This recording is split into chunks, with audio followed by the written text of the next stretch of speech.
तर स्वागत आहे तुमचं एटीएम गुरु युट्यूब चॅनलवर। सध्या ऐरणीचा प्रश्न असा आहे की मुंबई मोर्चातून काय मिळाले। एकीकडे जरांगे पाटील असं म्हणत आहेत की मराठवाड्यासाठी हैदराबाद गॅझेट लागू झालं, आता एक ना एक मराठा हा ओबीसी मध्ये जाणार आहे।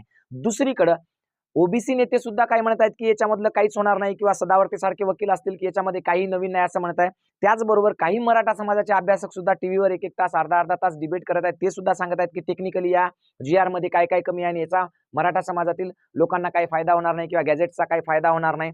मग आता प्रश्न उठतो सर्वसामान्य लोकांना की आपल्याला या आंदोलनातून काय मिळालं। आता सर्वसामान्य मराठा लोकांच्या किंवा सर्वसामान्य मराठा बांधवांच्या मनात हा प्रश्न का निर्माण होतो, कारण त्याच्या मागे खूप मोठा संघर्ष आहे। हा संघर्ष कसा आहे, जेव्हा जरांगे पाटलांनी 27 ऑगस्टला मोर्चा आपला मुंबईला जायचं 29 ऑगस्टला असं सांगितलं, तर तेव्हा सांगितल्यानंतर सगळ्या लोकांना एक आशा अपेक्षा होती की आता ह्या फायनल मोर्चा आहे आणि लोकांना असं वाटलं की जरांगे पाटलांच्या नेतृत्वात आता आपल्याला 100% आरक्षण मिळवायचं आहे आणि ते मिळवण्यासाठी आपण गेलं पाहिजे असं सगळ्यांना वाटलं।